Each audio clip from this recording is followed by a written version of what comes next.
My name is Randal Plunkett. I'm the owner of the Dunsany Estate, and currently we are about a 1,700 acre farm, of which about 1,000 acres or so is tillage and 750 acres is currently rewilding. It's a Norman estate with a castle attached. It is based in the heart of Meath. Until very recently it was one of the largest cattle farms in the country.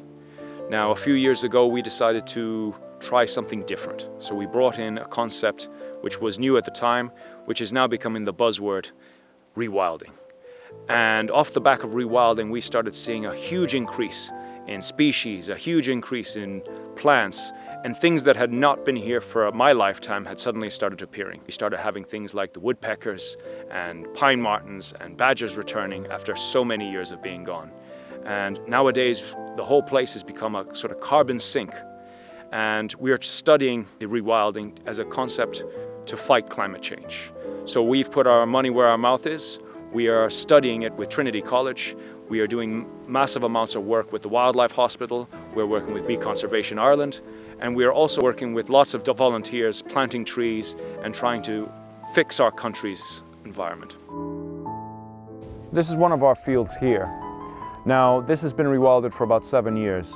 And what we are allowed to do is allowed everything to grow naturally. So thistles, everything just came as per se. The idea behind it is the land will fix itself, the grass grows and naturally dies down back into the soil, always creating that circle of life, of replenishment as well as flowering. So we've created habitats. There's areas that have been wetted, and this amount of grass has created good cover for all kinds of grounding birds and insects, and we have a huge amount of butterflies, and it's created a very, very healthy habitat. And we've noticed wildflowers, deer, we have hares, we have all these things have returned and are coming back in a good strong number. Not to say that there isn't a room for agriculture or in amongst this, but what we've done ourselves is focused only on the wild animals, and that's what we're trying to benefit here. One of the things we're trying to create here is forest tunnels. So all the way around borders and roadways, we are planting native species of trees.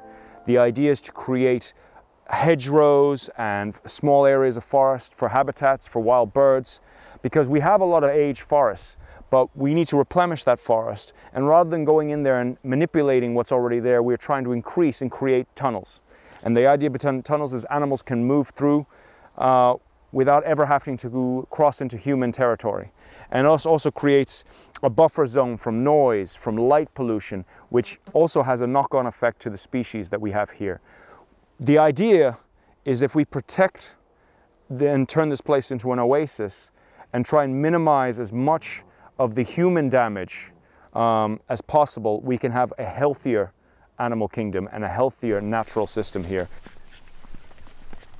We've been working with Bee Conservation Ireland on rewilding the native black bee back into the forest. What we're doing is we've put a bunch of these kinds of beehives all over the estate. We're clustering them together to create a sort of cluster breeding. So when they interbreed with each other, they're breeding immune to mites. They have a strong gene pool, which the black bee in Ireland has. And we've put 5 hives up this year and some solitary beehives. And the idea is that we're going to expand this project. We want to be the biggest project in Ireland in 5 years' time. When trees fall down in a big forest like this, the first thing that happens is a large 200-year-old oak falls down. It opens up the canopy. Now then what happens is you'll get thistles, nettles, long kind of reeds, things like that will start to grow, briars. Now those briars create like a protection, right? And that protection wards off the deer, because what we've found and what we've validated with our own studies here with Trinity is that areas like this do not get affected by our native deer, because the deer don't want to get trouble. So what happens is they fall down, light comes in, the next thing we start to see hawthorn, we start to see briars, and then suddenly saplings appear. And those saplings ultimately are a mix of different things, usually coming from birds. We have a lot of jays, and jays actually do plant some trees themselves. But what's most important is that those briars and those hawthorn give the slower growing trees a sort of protection. It's nature's way of doing one of those tubes for growing trees. And if you look here, we've got lots of natural tree regeneration going on. You've got beeches, you've got sycamore, there's an oak there. I think there's also an alder tree. And all of this is going to be forest. And if you come back here in 50, 100 years, all this canopy will be completely covered again with native trees. Not everybody can do what I'm doing, nor do I want everybody to do what I'm doing. I'm merely approaching it from the most extreme so we can get the best data.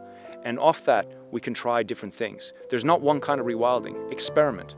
The best part about rewilding is nature does most of the work. So try a little something, leave a little piece, and just see what happens.